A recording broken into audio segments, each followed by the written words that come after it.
எம்ஜிஆர், ஜெயலலிதா காலத்தில் கொங்கு மண்டல தளபதியாக இருந்த செங்கோட்டையன் எடப்பாடி பழனிசாமியின் சுற்றுப்பயணத்தில் பங்கேற்காதது ஏன் என வினா எழுப்பியுள்ள செல்வ பெருந்தகை, அதிமுக ஆட்சி காலத்தில் இருந்ததை விட திமுக ஆட்சியில் குற்றங்களின் எண்ணிக்கை குறைவு என தெரிவித்துள்ளார். அதிமுக ஆட்சியில் கொலைகள் நடக்கவில்லையா? அதிமுக ஆட்சியில் வெட்டுக்குத்து நடக்கலையா?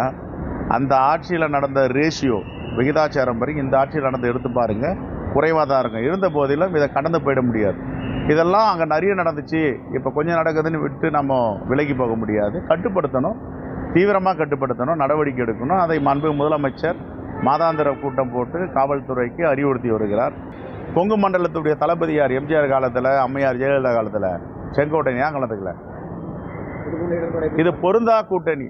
இப்பொழுதும் இல்லை எப்பொழுதும் இல்லைன்னு சொல்லிட்டு பயந்து போயிட்டு கூட்டணி வைக்கிறாங்களே, இதை எப்படி அதிமுக தொண்டர்கள் ஏற்றுக்குவாங்க?